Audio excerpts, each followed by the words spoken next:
This will be a quick and easy setup of my Happy Planner vertical layout planner. This is an 18-month planner. It's called Blushin from the Happy Planner. I've been using it since, when does it start? July? It starts July 2022. So I'm going to continue using this one the same way I've been using it. And this is the planner I use for tracking videos and projects for the planner channel and the planner school. So it has all my video projects in here. Mostly I track the ones I posted on the monthly, and then projects that I'm working on in the weekly. And then I'm planning to decorate this planner this year. So this will be my weekly planner spreads that I'm sharing with you, will be in this planner. I'm going to be tracking business, videos, projects, and decorating this planner. So I have already added pink metal discs to it, and I have purchased a Villa Beautiful pen to match my gorgeous no-teak planner cover. If there is one splurge that you do for yourself this year, I highly recommend a no-teak planner cover. They are exquisite, beautiful, the colors are amazing, the quality is amazing. It's going to be hard for you to choose one because it took me like a week to pick one this year.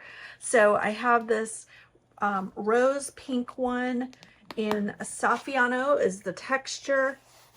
I love it, and it fits a Happy Planner or a 9-disc planner. You just slide it in the back.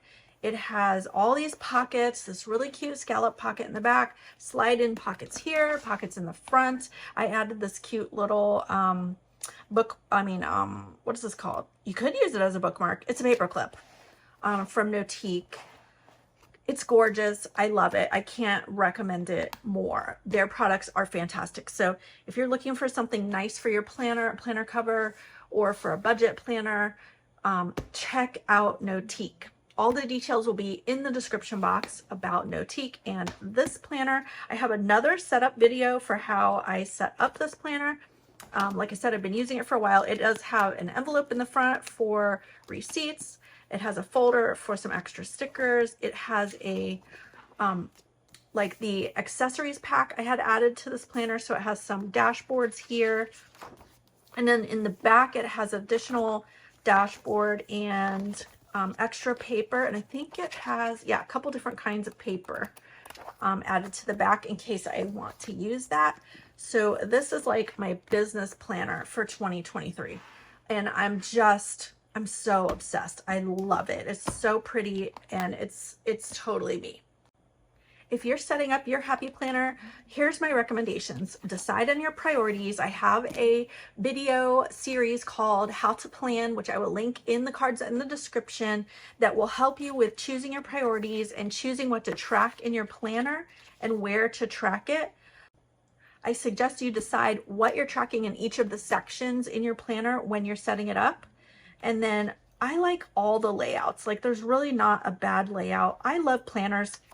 So there's just certain ones you might like better for certain things.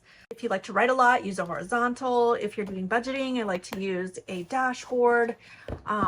Just so many different ones you can use. So many different brands of great planners too. Leave a comment down below if you have any questions about setting up your Happy Planner for 2023.